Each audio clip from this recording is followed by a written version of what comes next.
Hello and welcome to the Full 10 Yards Betting Podcast. We are here for week 11 of the NFL season, already flying by.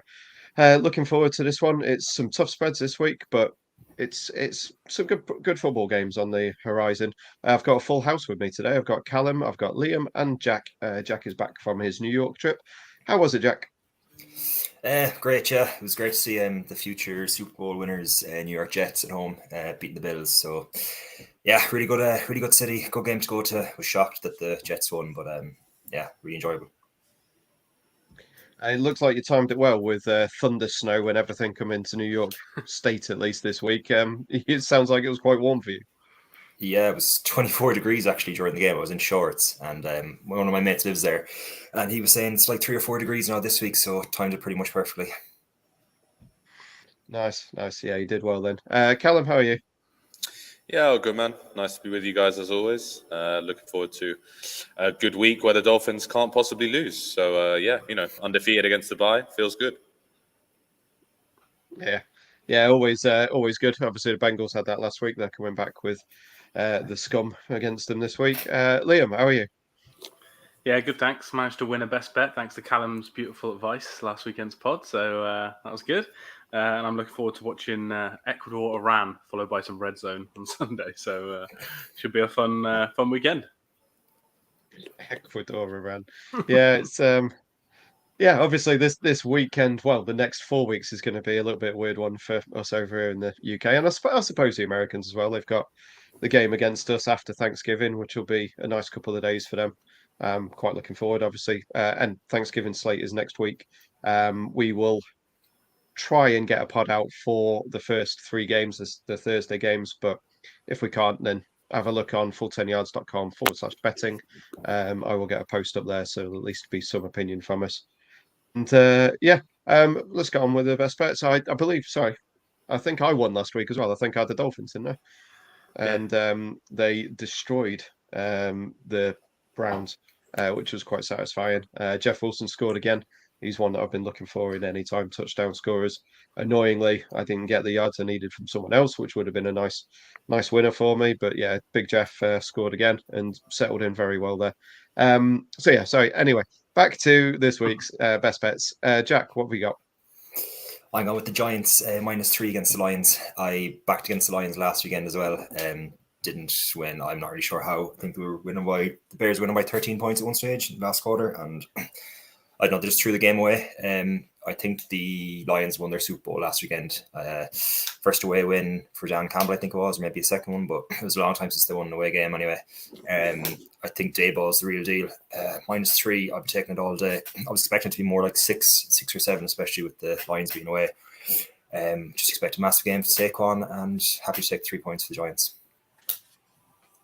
Yeah, Saquon's obviously the key on this one. He's going up against a pretty awful Lions defense, and I doubt they're going to give him 30 plus touches again as they did last week. They probably should have given Matt Breida a couple of Matt Breida, I think it is, who's there now. Probably should have given him a couple of touches to rest him a little bit against the Texans, but going up against the Lions, he should be able to put up points. Not one for me, this one. I'd probably go for the over, if anything, but good luck. Callum, any opinion? Yeah, I mean, the disrespect to Dan Campbell and the Lions continues on this podcast. I don't really understand why. There is no team hotter in the NFL right now than the back-to-back victory having Detroit Lions.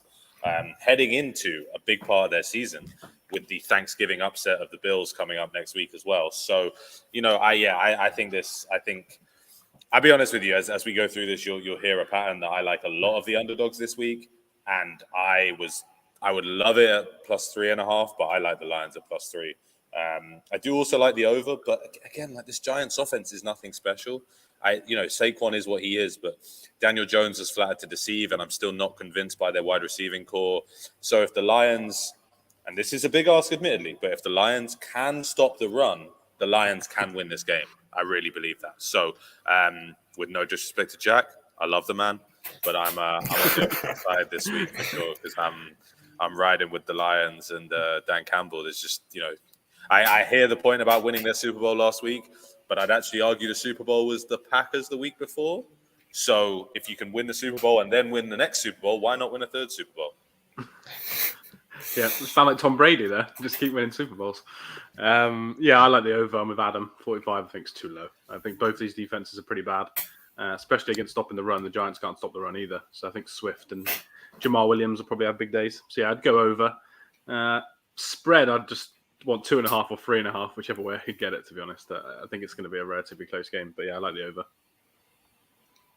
Yeah, all Giants games are within one score generally, so it's pretty safe to assume there'll be a one-score game, I think, in this one. Hopefully not one-score game for me is Patriots -3 versus the Jets, as a total of just 38 points in this one. The Pats won the Week 8 matchup between these two 22-17. It was a 3-point spread that week, and it's a 3-point spread this week, even though the Patriots are home, which I don't particularly understand. I know the Jets have improved, but it's still Bill Belichick going against a poor pseudo rookie QB. I mean, he's still fairly inexperienced. Just some numbers: the Pats have won 13 in a row against the Jets. They've covered the spread in 8 of the last 10 between those two, and they're 5-1 against the spread in the last 6 at Foxborough. The one loss against the spread was a 21-point spread in 2019. They still won the game, obviously, just didn't cover the 21. So in general, Bill Belichick he hates the Jets. He smashes them. So I just don't see the Jets winning this game, and I'm quite happy to take the Patriots -3. Yeah. Sorry, go on. No, go. No arguments here. Yeah, that's probably my second favorite bet of the week was Pats -3. Again, don't understand why it's -3, especially because they're at home this time.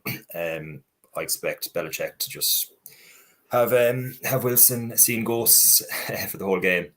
Expect a low scoring game and the Pats to win comfortably by maybe a touchdown or so. Feels like this might be a game which is only field goals, so I do like the under. I think you could definitely see this being a 15-6. Depending on which way you want to look at it, but I could definitely see this being 15-6. I just think the Patriots are slowly creeping up my fraud watch rankings. This whole thing about the AFC East all having a winning record, I think the Patriots and the Jets are the outliers there. I really don't buy either team as a serious team right now. The Jets have been very fortunate that they faced the Dolphins without Tua. They've had a couple other games they had no right to win that they've won. But equally, the Patriots offense is completely uninspiring to me. So this is one that I'm not interested in, won't be watching, and will try not to put any bets on as well. More for being a contrarian and just because I hate the Patriots, I'd probably lean to the Jets out of sheer hope that the Patriots finish bottom of the division. But to be honest with you, this could easily be a blowout for the Patriots. I just think they will blow them out with field goals because I just don't see how they score many touchdowns with Mac Jones in that offense right now. Yeah, I think it's probably going to be another low-scoring game. Jets probably got top 5 defense at the moment in the NFL. They are playing incredible, but unfortunately, Zach Wilson, even though I loved him in college, is proving me wrong when it comes to QB rankings because he's just struggling, and he struggles so much against Bill Belichick. And they played 2 times now, and something like 5 picks. When he's played the whole game that he's thrown against the Patriots in 2 games, so not ideal. So yeah, I'd probably lean towards the Patriots as well. I'll probably take the over because 38 is too low, but I could say if it's first half and it's 9-3 to someone, it's like, this is going to be a disaster of a second half. But I'll probably stay away from the spread. Yeah, I don't think it's going to be entertaining either. But I'll take 22-17 again. Ramondre Stevenson's obviously the man to look for there for the Patriots. I'm not sure if Damien Harris is back. I think he's probably back in training, but either way, Stevenson should get the main role. Both of these are good defenses. I think the Patriots one's not too bad either. So, fingers crossed for a Patriots win for me. Next up, we have Callum's best bet. Yeah, I'm not sure why they're favourites because I was really looking forward to coming on here and picking the Cowboys +3.5, +4.5. But surely out of respect for who the Dallas Cowboys are and out of utter disrespect for the Minnesota Vikings organization, I am taking Cowboys -1 here. The Vikings continue to win games that they have no right to win. It doesn't make sense. It has to revert to the norm and to type. They lost the game against the Bills.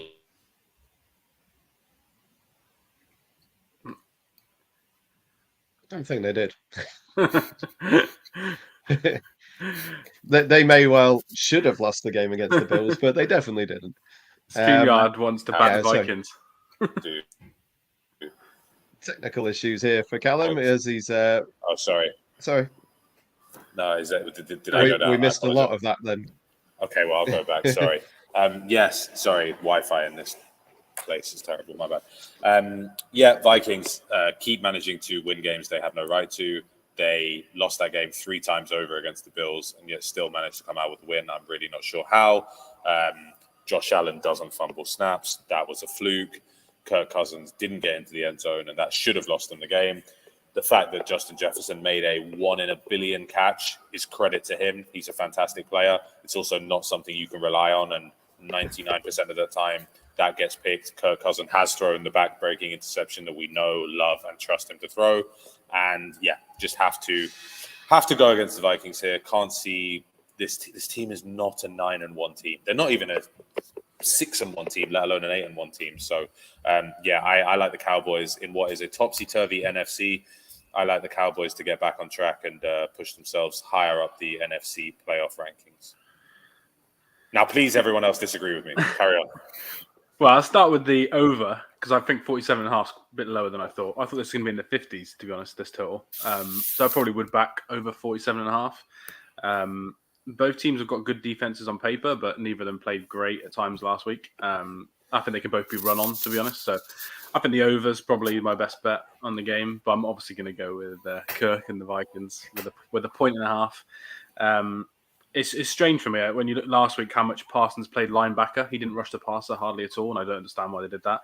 If they do that again, I think the Vikings win. But if Micah starts getting after Kirk after a couple of series, then that could be a worry because when Kirk's under pressure is when he's at his worst. So we'll see. But yeah, I lean Vikings, but I think the over is probably my favourite play for this one.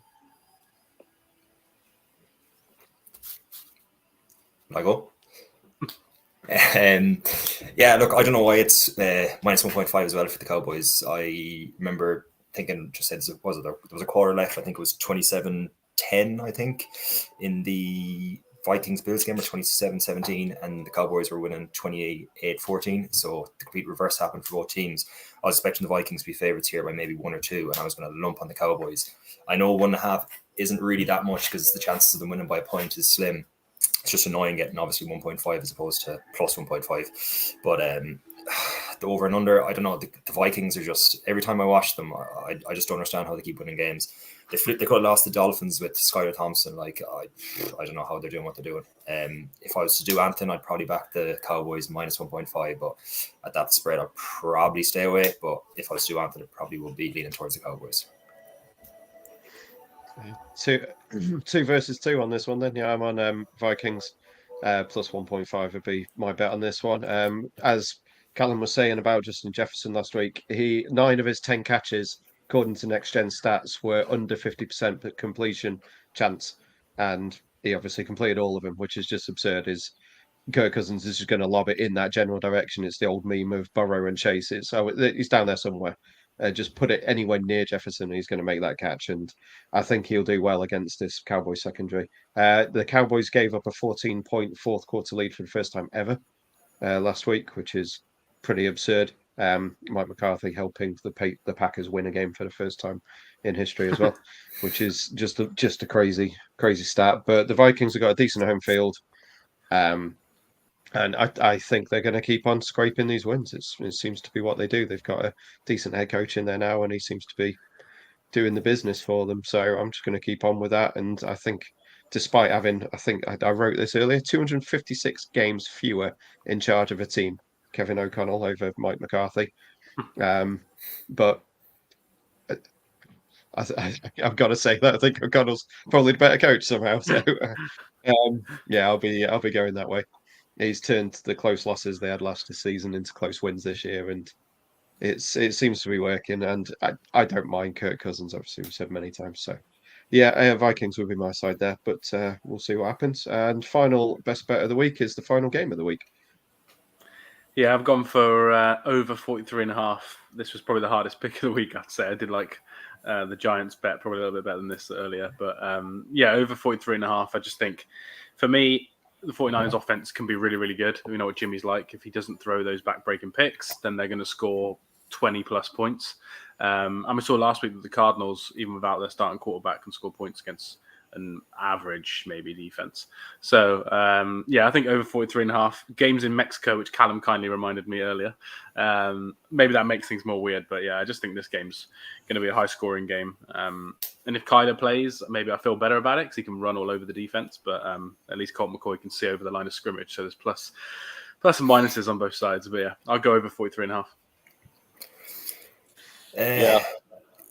Yeah, I don't disagree with you there. If I was to do that, it'd probably be the 49ers -8 in this one. I don't know if it's actually an advantage or disadvantage if Kyler Murray plays the way himself and Kingsbury get on. I don't know. They just don't seem to really get on with each other at all. And at least McCoy listened to Kingsbury. 43.5. It is low enough. I could see the 49ers getting 31 points in this game. So you'd probably only need then, 14 or 13 from the Cardinals, as Callum would probably agree with me there. I think the 49ers -8 to play here, and I don't disagree with the over as well, but I probably wouldn't touch it.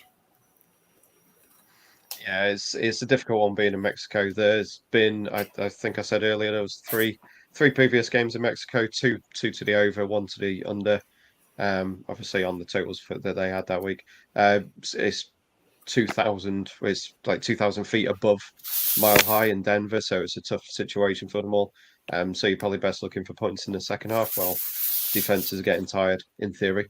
I love the 49ers this year since they bought in McCaffrey. I think it was a key trade for them. They still got Jimmy G, so my Super Bowl bet, I'm a little bit apprehensive just because of that, because he can't take them over the hump. But I think they've got a very good chance of getting there, and I believe they're second in the betting for the NFC now, which is pretty impressive given the fact they're not even top in their division. But that's the hype on them at the moment. Cardinals, whether they've got Colt McCoy or Kyler Murray, they're going to be fine. They'll be able to chuck the ball down the field, and I think we believe that Hollywood Brown could be back for this one, possibly next week. But that'll be a big boost for them, and it gives them another speedster there. Callum, sorry, probably taking all your notes.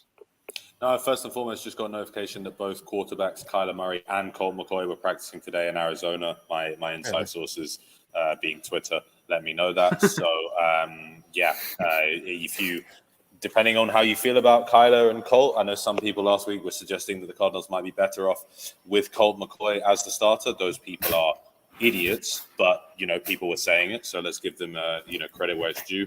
I could see this one being a 44-3 for the Cardinals, so I definitely like the over. No, I'm just kidding. I love the +8. I think it's a disrespectful line to Arizona to have them more than a touchdown underdog here in a place where weird things happen. And the Cardinals, whether you love them or hate them, are a weird team. Nothing about them makes sense. They play weird games. There is always chaos. And in an arena, as Liam points out, that has a pitch that is not very good with very thin air, I genuinely think that leads to more mistakes, more chaos, more carnage. Hollywood Brown and Rondale Moore are two very shifty receivers who can catch the deep ball. You might see, I don't necessarily think you're going to see the Rams Chiefs game from a few years ago, but you can see some chaos in these games for sure. So I firmly like the over. I think that's a great pick from Liam, and I do really like the Cardinals +8 as well. I will almost definitely put an underdog parlay together that will involve the Cardinals getting revenge on the 49ers for me from last week. So we will see how that goes. But I like the over, and I like the +8 for sure. The Cardinals are 7-2-1 against the spread in the 49ers in the last 10 games. So that's the loop of the NFC West is Cardinals beat the 49ers. So who knows? It's quite a good one to finish off the weekend. There's two possibly very explosive offenses, so it should be an entertaining game. And I endorse the over 43.5. One that probably won't be a very entertaining game is Thursday night football. The Titans +3.5 at the Packers. With a total of 41. The under was my pick on this one when I had a look at things earlier in the week. Two very run-heavy teams, more than likely. We know the Titans will be with the odd bit of passing, and the Packers lent heavily on Aaron Jones last week, although they did win the game with 3 Christian Watson touchdowns, and could have been more if he realised the ball was coming his way earlier on in the game. But at least Rodgers carried on throwing to him. Might just be necessity because there's nothing much more there, but he obviously showed up and he's got the pace. He was gliding away from cornerbacks. So we'll have to see how he goes this week. He's got the potential, and obviously he was a high pick for them. Well, a relatively high pick given the fact he was a wide receiver and taken by the Packers because they don't draft them. So, yeah, my lean on this one would be under the 41 still, and I'd probably just go for Titans plus 3.5. They just grind out wins. I don't know how they do it. They're greater than the sum of their parts, and that's the way I'd go with it. Yeah, I'm expecting that I'm expecting that the Cowboys' victory for the Packers will start to spark them back into life a little bit. Now, we know that Adam very fairly is not a fan of Aaron Rodgers, and I understand that, and I don't necessarily even disagree with it. But I do think they started to show some signs of life. Christian Watson's coming out party was effective and really important for them.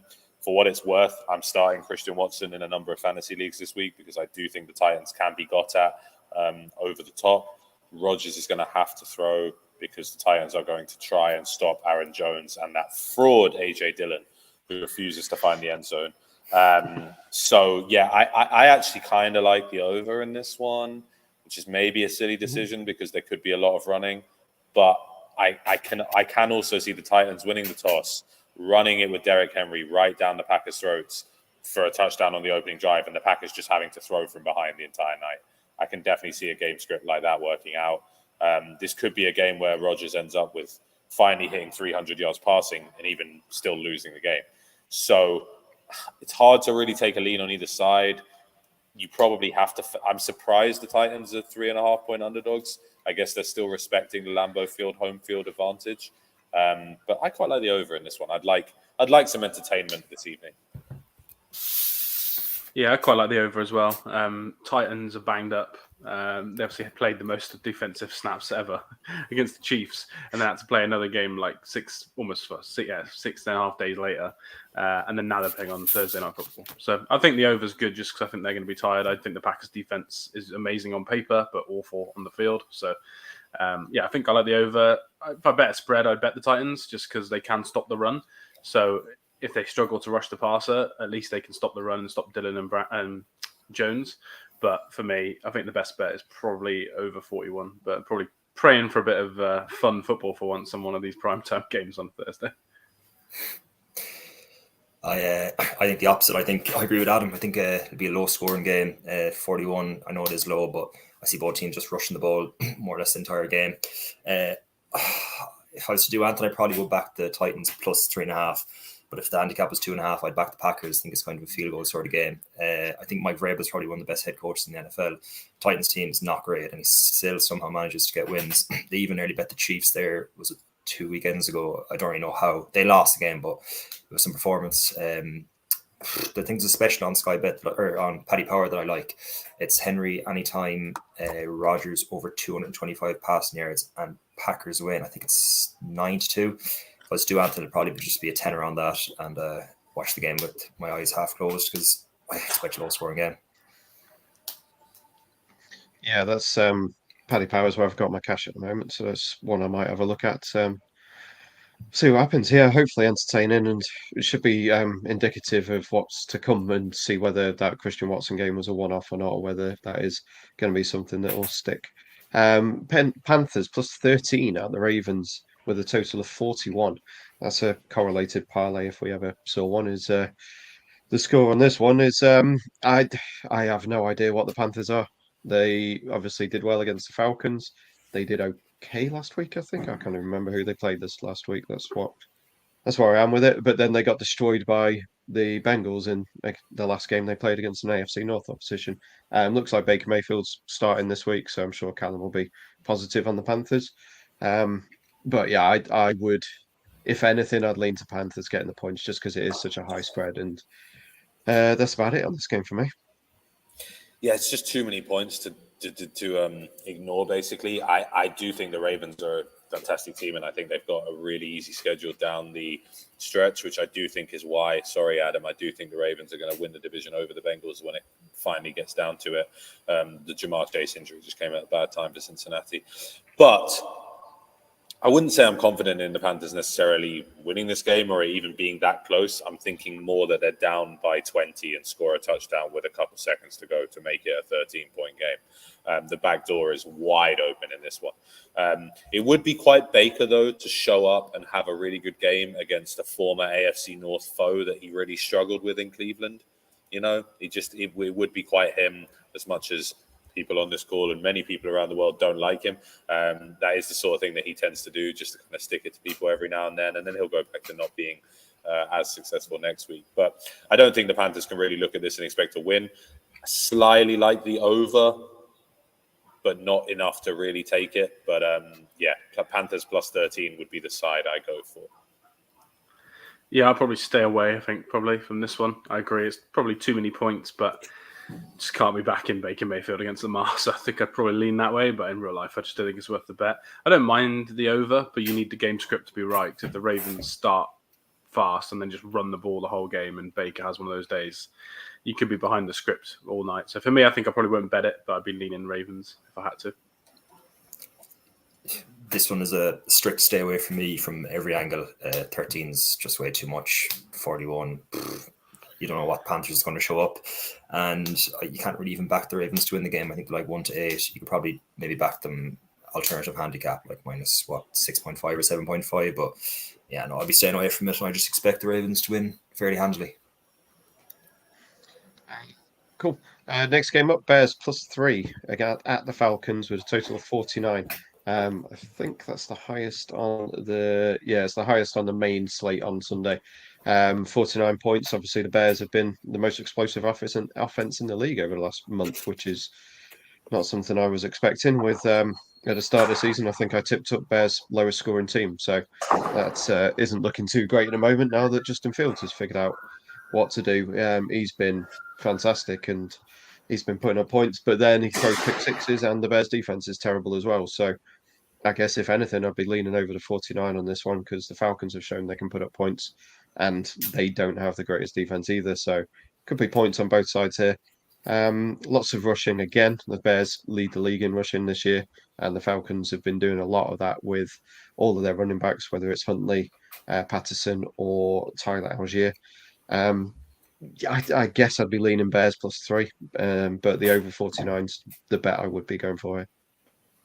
Yeah, I like the Bears to win this game. The Falcons were so bad last week against the Panthers on Thursday night that it's really hard for me to think the Falcons just look like they're worth having. I know they've had a kind of mini bye with an extra few days rest, but the Bears seem to have figured it out. You know, Cole Kmet is looking like young Rob Gronkowski somehow, and all of a sudden Justin Fields is the best player in the league apparently. So. Not something I thought I would say ever this season, but I think the Bears actually win this game outright, and I do like the over as well with you, Adam. I agree.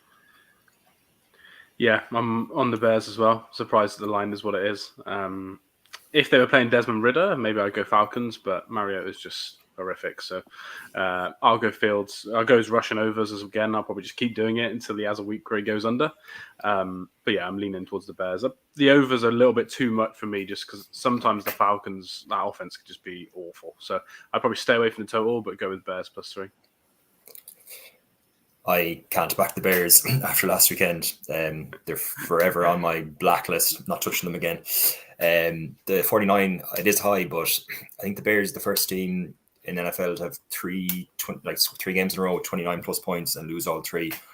Justin Fields is flying like he's last 3 weeks, even last 4 weeks, he's been one of the best quarterbacks in the NFL.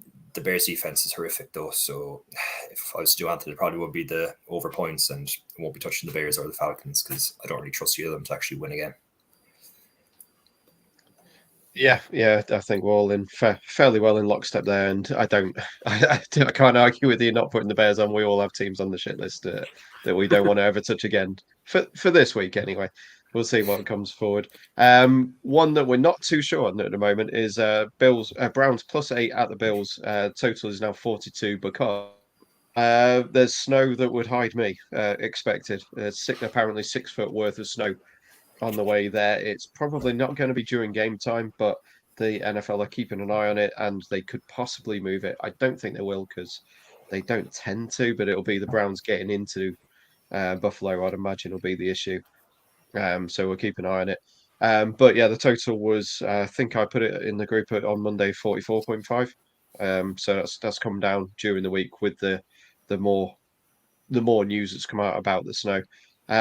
I guess I'd be taking the Browns +8 because in theory it should be a low scoring game and getting over a touchdown is where I'd lean there. And obviously Nick Chubb is the best running back possibly in the league, definitely in this game. So yeah, that's the way I'd go with it. The Bills obviously disappointing loss last week, but as Callum said, probably should have won that game. I don't think any of us will argue that one. Stefan Diggs had a fairly good catch in that game, which was completely overshadowed by the Jefferson one. But that would have been all over the place this week otherwise. Obviously, that connection's always going to be there. But yeah, for me, I'd lean Browns +8, but I'm not touching anything on this. Yeah, it's a weird one. The thunder snow that I think Adam Schefter termed it as being reported is sounds electric. I'm excited. All of a sudden, a game that I didn't think was going to be that fun. I'm like, yeah, don't move out of Buffalo. Devin Singletary's 5'7". You won't be able to see Devin Singletary as he rushes for his touchdowns. It's going to be great. So it's funny. I'm kind of a believer, and really, there's only one game I can really think of that has fully really changed my mind on this a little bit. Is that last year, the Patriots-Bills game, where there was the crazy weather, and everyone was like, you can't run, you can't throw. And I think Mac Jones threw 3 passes all game and the Patriots won because they learned how to play in the weather. Other than that game, I'm typically a firm believer that weather doesn't exist and that points can be scored in any conditions. So almost out of contrarianism, I want to take the over in this game. No matter how low the total goes, I will want to take the over in this game. The sensible thing to do, and I think what everyone should do, is stay the hell away from this game. But if Red Zone is about to start on Sunday morning and there is 6 feet of snow, I will take the over almost as a personal challenge. But I totally agree that the side to bet on is Browns +8. Not that I think they'll win the game, but with Chubb and Hunt, I actually probably trust their run game more than I trust the Bills because I still don't really understand what Devin Singletary is as a running back in this league. I think you might see a lot of Josh Allen rushing. He's bigger, stronger, maybe a little bit more durable than Devin Singletary. I know he is the franchise and maybe they want to protect him, but I wouldn't be surprised to see Josh Allen go over his rushing total yardage, whatever that is, in the 50s probably in this game. But yeah, I would lean Browns +8. And if you fancy some fun, take the over and cheer for chaos. Yeah, it's definitely going to be chaos this game if they don't move it. I think if they keep the game in Buffalo, that 42 will become 36, 37. I think it's only 42 because there's a chance it gets moved. So if you do fancy the over, wait till last minute. 'Cause I think that total's going to go right down if it stays. For me, I just wait till Saturday. They can move it as late as Friday night, apparently. So I would wait to find out where it is. Because this game's in Detroit and it's in the Dome, then Josh Allen against this awful defense is going to kill them. But if the game's outside, then I'd probably back the Browns +8 because I think Chubb will be able to run it down their throat. So yeah, I'll probably wait and see where it is. Josh Allen's been terrible for me for like 4 weeks now. So a bit of a worry to back him at any point, but the Browns are that bad that if it ends up being in Detroit, I just think you have to do it. So I'll see what the weather's going. But I'm praying they keep this game on because snow games are the best thing to watch on TV. As long as one team's not wearing white, that happens to me every week in Madden when I play, then it should be fine. Yeah, I agree with you. If the game's in Buffalo, I'll take the unders. I've backed 44 when you put it up, Adam. So I'm hoping it stays in Buffalo, and I'd probably back the Browns +8. And if the game gets changed to Detroit or whatever, I'd flip both sides and go for over 42 and probably the Bills -8 because the Dolphins, I know the Dolphins are a good team. I know it's easy for me to say that being a fan, but Dolphins absolutely dismantled the Browns last week. Like, it was unbelievable. Like, Tua just carved them to pieces, and in Detroit or someplace like that, I'd expect Josh Allen to do the exact same thing. So yeah, basically just wait and see what the story with where the game is taking place on Friday night or Saturday morning and go from there. It's the last game for the Browns without Deshaun Watson, who is due back next week as they take on. No, that's a lie. He's back the week after. I've done my previews for next week already. That's why I'm getting confused there. But Watson is back in training at the moment, so they are looking to try and keep the season with some kind of life. It's probably dead already, but you've got to imagine they'll be fairly fairly motivated for it.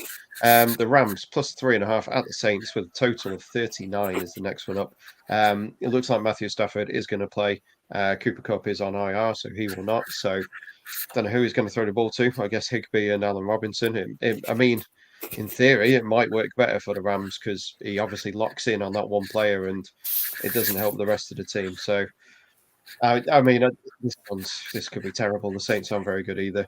The under 39 would be my lean on this one, but again, it's very low total, and I don't like doing under anything under 40. But I just don't see where the points are going to come from without Cooper Kupp there. And for the Saints, they've said they're keeping Andy Dalton quarterback, which I don't think. At least Jameis is going to give a bit of spark to it. Dalton's going to do what he does. But yeah, I don't think this is going to be a very fun game, so I'd be leaning the under. Jameis Winston must be so bad in practice for them to want to stay with Andy Dalton. Like, he must be terrible. I would probably lean to the Rams here, largely because Matthew Stafford is better than Andy Dalton. But there's nothing about the Rams right now that gives me any confidence whatsoever. I mean, they ran up against the buzzsaw that is the Cardinals last week. We know that. But they just don't look like, a serious team right now. They're a shadow of what they were in the Super Bowl. And obviously, losing Odell Beckham Jr. can be tough. But I certainly expected better than what they've shown this year. In terms of just a little side note, I would actually probably like to suggest that Van Jefferson might be someone who is worth looking at, both in terms of fantasy and in terms of yardage total this week. I think normally his totals, it might be a little bit higher than normal, but I still don't think it'd be much higher than the 30s or the 40s. And he is a deep threat. He's got speed.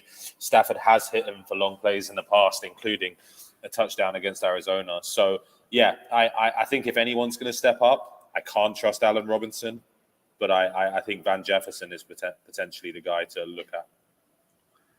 Trust you to remember a game against Arizona, by the way. Did you bet on the Cardinals that game? It's all right, they won. Yeah, I think this game I lean with Adam. The under is probably best for me.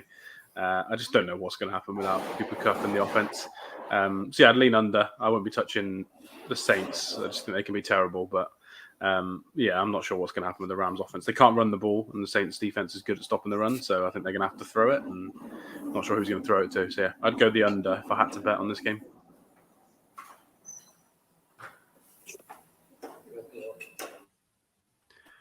Your audio's gone, Jack. We can't hear you. I never know whether it's me or not, so I wasn't sure whether it was coming through for everyone else. Yeah, I think the Rams and Saints are probably two of the most disappointing teams so far this year, especially the Rams after winning the Super Bowl. A lot expected them to at least be challenging for the division this year, but seem to be nearly out of it already. As to the Saints, I wasn't too high on them at the start of the season, but a lot of people thought they might pip the Buccaneers. They've both been terrible. No Cooper Kupp as well for the Rams. I don't even know if both teams have a chance of even getting into the playoffs. I suppose the Saints could still technically win the division. That's probably the reason I think they'll win the game. But I don't know. I'd probably just stay away from this game completely. Going to my head, probably would go Rams plus 3.5 just because of the points, but no confidence really. He goes to America for 1 week and all of a sudden there's a gun to his head. It's unbelievable. It was New York. Yeah, I'd be leaning Rams getting the points in this one if I had to go for a side as well, but obviously I don't. It was under 42.5 last week, so that's I guess Cooper Kupp's worth probably 3 points, so that's probably why that one's dropped. But yeah, it's probably not going to be a fun game. Next up on the slate is Eagles now -7 at the Colts with a total of 44. This was as high as 10, or I think it might have even been 11 at one point. But with the Colts' performance last week, with Matt Ryan coming back into the team, with Jonathan Taylor being apparently fully healthy, that line has dropped significantly. And I know that Fezzik, who is someone I follow on Twitter, he's on many podcasts. He said he'd even take the Colts plus 6.5 in this one. So it's not something I'm going to go against. The Eagles lost Dan Scott at the weekend as well as losing an unbeaten record. The unbeaten record thing means that they're probably going to be super motivated for this one to show that was a one-off. But yeah, Jonathan Taylor and Matt Ryan back for the Colts is a huge difference. So I guess I'd be leaning that way, but it's not a game I'm going to be betting on. Oh, boys. Is Jeff Saturday the greatest coach in NFL history? I mean, No. some are saying, is all I'll say, Liam. Some are saying 100% record. Jim undefeated. Irsay saying. Undefeated. He doesn't have the fear of losing because he's never lost. So yeah, I mean, I was not surprised that the Colts beat the Raiders. The Raiders are frauds, and Jeff Saturday's new coach bounce, I think, was expected, to be completely honest. And if you're Jeff Saturday and you've put out a tweet a couple of weeks ago saying Raiders look bad while you're working for ESPN, you have to win that game. There's just no two ways about it. Yeah. An interesting aside from Jeff Saturday that he said during an interview with Pat McAfee earlier this week is when you're working for ESPN, you watch a lot of the best teams. He's seen a lot of this Eagles team. He's watched them on tape constantly. And it's not as simple as, you watch them a lot and you'll be able to figure out a way to beat them. But they have a recipe. Jonathan Taylor will run the ball. Matt Ryan will find Michael Pittman or even Paris Campbell, who appears to be the wide receiver 2. I thought it was going to be Alec Pierce. But in fact, Paris Campbell, in his last 3 games with Matt Ryan, is averaging about 18 fantasy points, which, again, is not necessarily real football, but it's something that's worth noting. So, again, look at your Paris Campbell touchdowns, your Paris Campbell overs as well. I love the Colts +7 here. I'm tempted again by the Colts money line. The Colts are a better team than the Washington Commanders as far as I'm concerned, player for player. So, I agree with you, Adam, that I think the Eagles will be motivated to prove it was a fluke. But I never thought this was a 17-0 team either way. I'm not surprised that they've lost a random game. And I really do think the Colts are riding a bit of positive momentum here. I certainly wouldn't touch the Eagles -7. Yeah, I wouldn't touch the -7 either. I think on game day you might get 6.5 if you want to bet it, depending on where the line and the money goes. So maybe wait till the day if you do fancy the Eagles. But yeah, I'd probably lean Colts as well, to be honest. Eagles are now tied for the 1 seed, I think, with Minnesota. So the game does mean more. But I just think it's a lot of points for a team that, if the run game's not clicking, we've seen the errors that Jalen Hurts can have. And then also the offensive line's been banged up a little bit this week in practice. So we'll see how well they can run the ball. But yeah, I'd probably lean Colts and probably wouldn't touch the spread, to be honest, at all. I was just going to say that I was going to back the Eagles -7, but I think you've kind of convinced me, especially Callum Spiel there. I think I might stay away from it. I just think, look, Nick Sirianni is obviously not Josh McDaniel. I think it was just a one-off game for Saturday. As I said, just a new coach. Team will be well wound up, and they got a performance against a very, very poor Raiders team. The Eagles, after losing, well, they were embarrassed, let's be real. I suppose they lost by, but it was last minute touchdown, or last play of the game touchdown. They got a good hiding at home. I think it's really a better thing, to be honest, they lost the game, because when you're going this far without losing a game, it's like, oh, they're going to go undefeated, and there's all this talk. At least now they can just concentrate on winning games. As I said, I didn't mind Eagles -7, but now you've kind of turned me off it. I probably just back the Eagles to win as opposed to minus handicap. Obviously, good news for Dolphins as well. Still the only unbeaten team in history. So I saw I think it was Larry Zonka having a drink the other day. I think it was him. Not entirely sure, but Paris Campbell 5-1. You can get anytime scorer on Bet365. That's what I've just been having a nose around. It seems to be the only place you can get on anytime scorers on that game at the moment. But I was scrolling down for a while trying to find his name, so it's could be worth a look with the increased workload that he showed. Commanders -3 at Texans, 40.5 the total in this one. That sigh was for me reading this game. It was not exactly the most appetizing game on the slate this week. It's the final one that we're talking about in the 6:00 kickoffs. Sorry, just flipping back because this game's got nothing to talk about. Eagles versus Colts is the Sky game this week, so not a bad choice for them. I think that'll be. It could be mildly entertaining if Matt Ryan plays, if he's allowed to play again, and Jonathan Taylor's going. Commanders -3. I can only take Commanders -3 because I just don't think the Texans are anything at all. Total. Probably under, but that's about all I've got to talk about on this one, to be honest. Callum, on to you straight away. Yeah, no interest in this game whatsoever, but I would probably lean Texans +3. I think the Commanders are in a massive letdown spot after a big win on Monday night. The Texans are scrappy and have stayed relatively close in most games, despite never really looking like winning any of them. But if there was a game that they were maybe going to find a way to win, I think this is a candidate for that. So I'd take the Texans +3. And again, if you really want to get frisky, maybe look at Texans money line. But I can't say that with a whole lot of confidence. Yeah, I think I'd probably go Commanders, to be honest. I think Texans are that bad. I like the over, actually. I think 40.5 might be too low for these teams. Heineke seems to be able to put up 20 points for some reason in most games. And if Damian Pierce and Brandon Cooks, who's now back in the fold, can play well, then the Texans can put up some points. So I think the over's my best bet. I've got Commanders in the thing I do. We have to pick 6 spreads each week, and they were my 6th. So they're my least confident of the 6. But yeah, we'll see. But yeah, I'd lean that way. I think Heineke's playing pretty well, and he's been named the starter now probably for the rest of the season. And I also traded Damian Pierce away in the fantasy league this week, and I'm regretting that. So I'm going to go all in now and just bet on the Commanders to make myself feel better.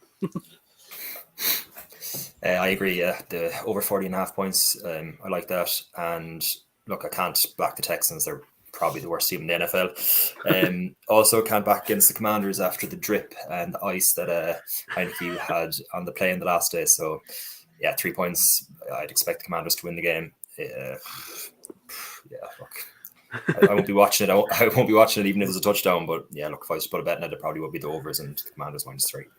The king of the QB kneel down, Taylor Heineke. That's what it is. So one of the Vikings players was having a go at him for the chain stuff, saying they're stealing their thing. And Kirk Cousins already retired it anyway. He said that he wouldn't do it anymore because it's played out. So yeah, a little bit of chain beef between the two teams there. Raiders +3 at Broncos, 41.5 the total. This game's about as entertaining as that one that we've just mentioned. I think Raiders are just a mess. They should just be running Josh Jacobs. There's a possible chance that they bring it together this week after Derek Carr's emotional statements last week. You've got to think that they'd at least put the effort on in this one. This is one of their 2 wins this year, was against the Broncos in Vegas. So they have beaten them, and I think it's the only game the Broncos have really scored any points in as well. It was a surprisingly high scoring game, which was a little bit of a weird one. I don't think this one's going to be. The Broncos have the best defense in the league and cannot finish off drives on offense. So under 41.5 is a very simple handicap for me. That's the one I'm going to go for. It's such a low number, though. It just stresses me out when they're that low. This game, I could see either happening, which is obviously a silly thing to say because one team's going to win or the other team's going to win. But you could tell me both ways that the Raiders had shown up, banded around Derek Carr and won this game, and equally you could show me that the Raiders are just not good and the Broncos had found a way to scrap themselves to a win. I'd probably lean Raiders +3 just because I don't think it'll be a blowout either way. Not that -3 would be a blowout, but I'm going to take this and say that I think the Raiders keep it close. I can't say that I'm interested in watching this. Would rather watch paint dry. But, got to give our opinions on every game, right? So, yeah, I'll lean with the Raiders, even though I'm not confident or like either of these teams. Yeah, I would lean with the Raiders as well. I think Russell Wilson is just horrific. So, yeah, I think with Devontae Adams and Carr, you might get enough offense, especially if Jacobs runs the ball well, that they'll win the game. So I'll probably lean that way. I won't touch the total just because Raiders games are always weird. So Broncos theoretically should keep the score down, but this game, if it was like 27-30, I wouldn't be surprised just because these two teams are a bit weird. So yeah, I'd lean the Raiders. I don't know if anyone saw the radio station in Denver saying that apparently Russell Wilson is calling audibles at the line of scrimmage and he's using Seahawks words. He's not using Broncos words. So all the receivers don't know any plays he's calling. And apparently he did it 4 times last week and they had to call a timeout twice. And then they had a false start on the other 2. So yeah, I can't trust the Broncos, so I'd lean the Raiders. Yeah, these 2 teams are just absolutely tragic. I'd say it's my worst ever bet of all time was the Broncos to win Super Bowl at the start of the season at 22-1. Just embarrassing, really. Yeah, look, both these teams, look, I'll take the Raiders +3 because someone has to win the game and I'd rather just take the points. But no words for these 2 teams. Yeah, annoyingly, that's a 9:05 kickoff, so there might be 10 minutes of that on Red Zone if the early games finish on time, which we're all just going to be stuck with until the Bengals and the Steelers come on. Bengals currently -4 at the Steelers with a total of 41. TJ Watt's back in this one, so it's a worry for me personally. The Bengals obviously still should have won that opener, despite the 5 turnovers. They still should have won it. They missed chances and it was a bad game. There won't be five turnovers in this one, but obviously we don't have Jamar Chase, so it's yeah. I would, if anything, I've got to lean to the Steelers, and that might just be me covering myself, feeling like I'm going to at least win if the Bengals don't win. The Bengals they did very well in Pittsburgh last year, and haven't done too badly against them in general, to be honest. If they run Joe Mixon like they did last week, then I mean, there should be a better performance. I believe DJ Reader's back for the Bengals, and he's their best run stopper, even though they've been pretty good against the run anyway. The Steelers haven't been able to get anything going. I guess in theory it should be the under. There would be a bet on this for me because I just don't think the Steelers are going to put up many points, and their defense was, admittedly, against the Saints quite good last week. Yeah, I'm going in loops here because I think the Bengals should win, but then I can see the Steelers winning, and I'm a pessimist. So I will just stay away from betting on this game and leave it up to other people to talk about. You're being far too pessimistic, though I understand. I kind of like the over. I think that the TJ Watt return has been made about it, but I still think both these teams.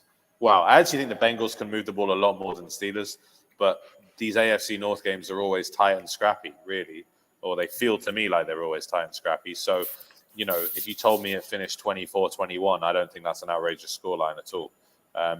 Whether or not the Steelers can get to 21 points will probably be the question. But Pickett's done okay.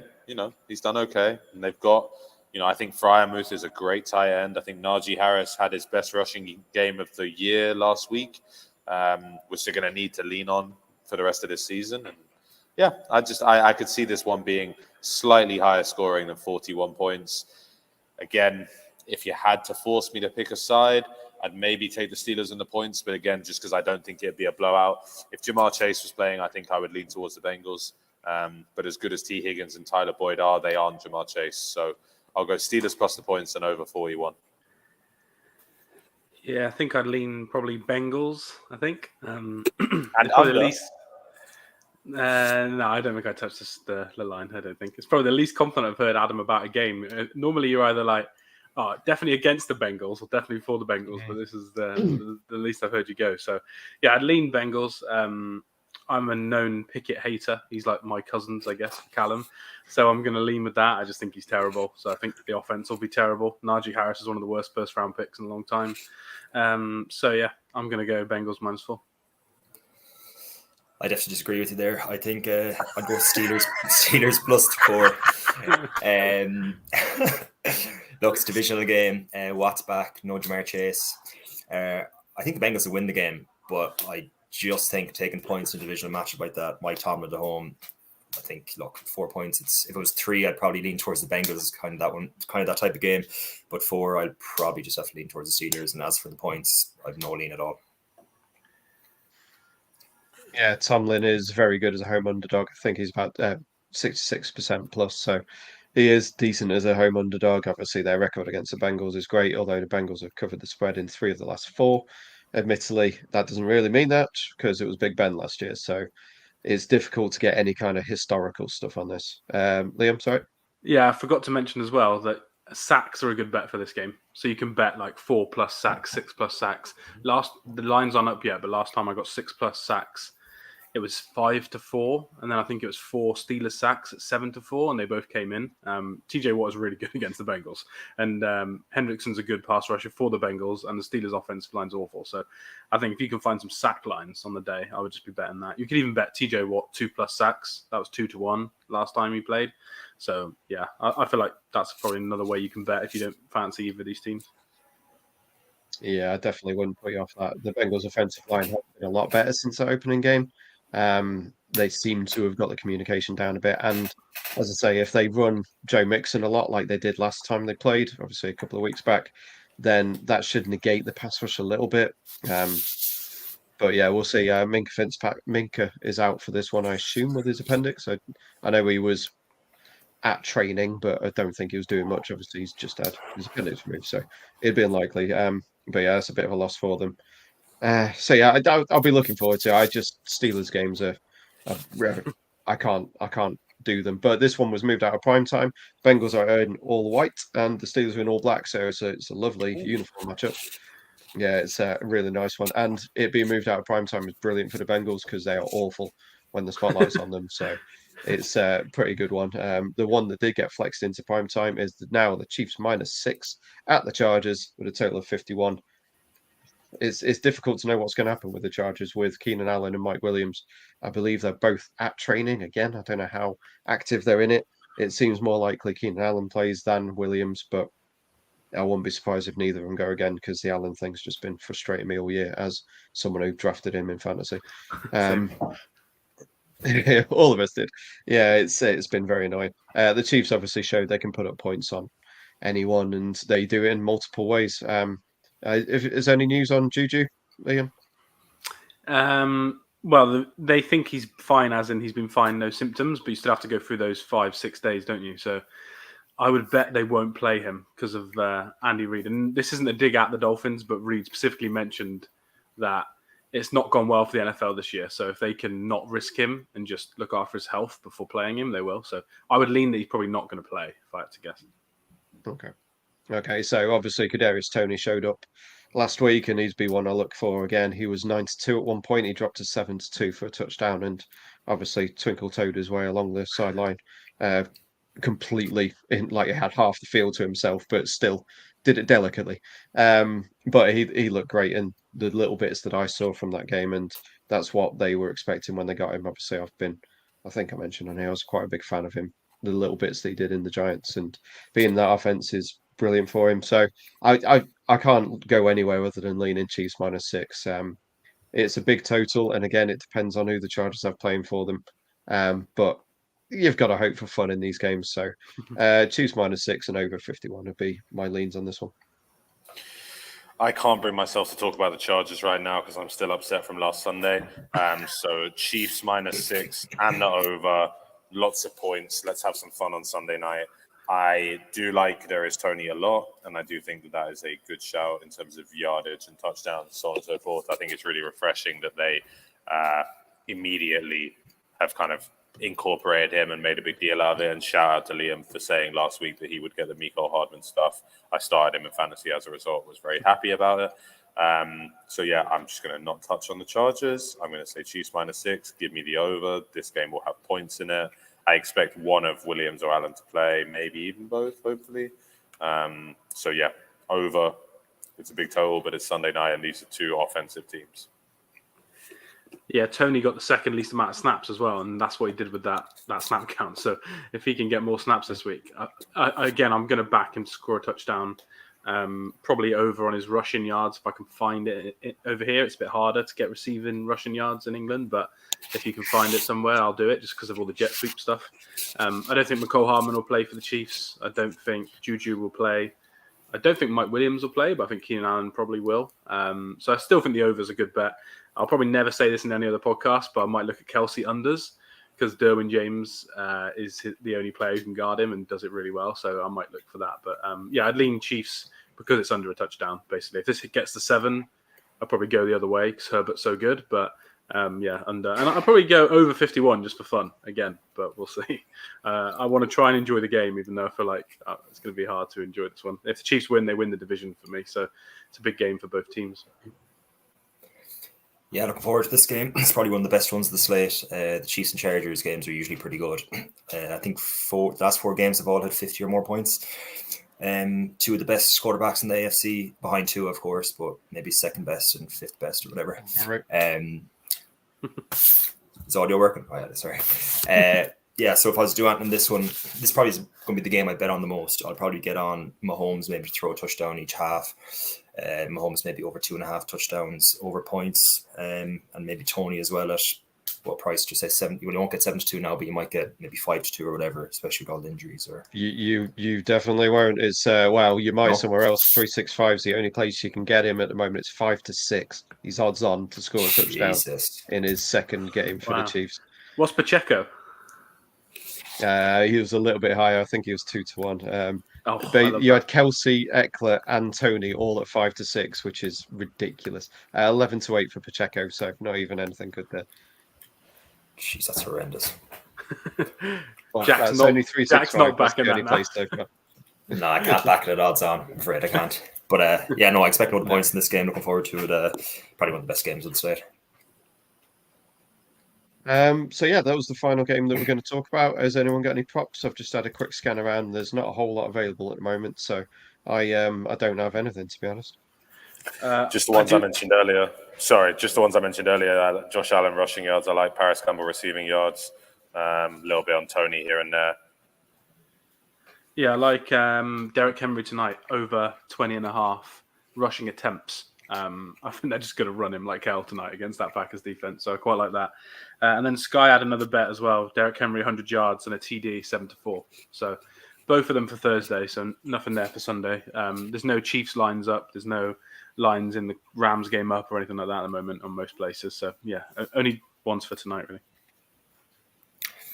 Yeah, I haven't really got any either, bar the power price tonight. It's a 9-2. That's probably all I've looked at so far. So yeah, just the games that I've said so far. I've just seen that AJ Dillon's over 34.5. I might have to take that. It's Sound confident. he's You hurt can't me. keep He's betting hurt on me AJ this Dillon. year. He's hurt me this year, but they've been running the ball a lot more. And if he gets 10 attempts, I'd like him to do over 34.5 yards. He's had 34. He had 34 2 games ago, and he's gone over at the game either side of that since they've gone more run heavy. So I might have to go AJ Dillon. But yeah, I did like the Derek Henry and the touchdown at 7-4, and quite like the one that Jack mentioned earlier. So a couple to maybe keep me a little bit interested before I wake up tomorrow morning. So with that, I think we will close it out just tick over an hour for once. So all good then. Thank you, boys. Thanks for joining me, and we'll be back hopefully early next week with Thanksgiving slate. If not, we'll be concentrating on all of the Week 12 games. The season doesn't start until after Thanksgiving, so we'll see how we go from here.